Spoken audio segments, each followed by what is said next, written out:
एक बहादुर साहसी लड़की अपने दल के साथ अंततः पहाड़ी की चोटी पर पहुंच गई थी।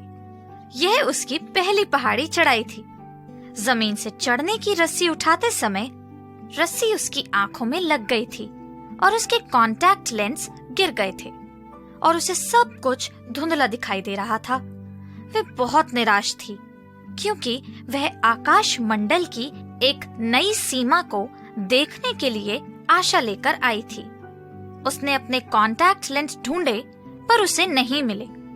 इसलिए उसने अपने घुटनों पर टिककर परमेश्वर से प्रार्थना की, हे प्रिय परमेश्वर, इस संसार में आप सब कुछ जानते हैं।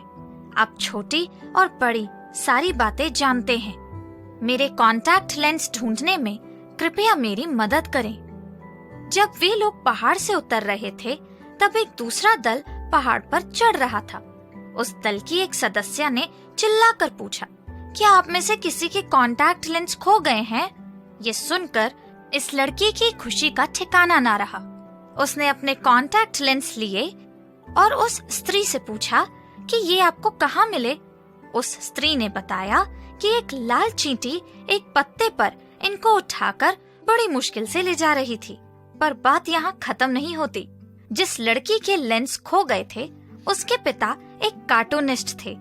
अपनी बेटी से पूरी कहानी सुनने के बाद उन्होंने एक कार्टून बनाया जिसमें एक चींटी कॉन्टैक्ट लेंस उठाकर ले जा रही थी और उस चित्र के नीचे उन्होंने लिखा, परमेश्वर, मैं नहीं जानती कि आप मुझे ये बोझ उठाकर क्यों चलने दे रहे हैं।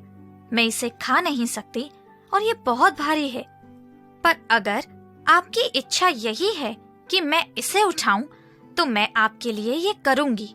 दोस्तों, हम अपने जीवन में बहुत सारा बोझ उठाते हैं और हम नहीं जानते क्यों। चलिए परमेश्वर के लिए हम ऐसा करें, क्योंकि इसमें भी हमारे लिए कोई न कोई भलाई अवश्य छुपी होगी।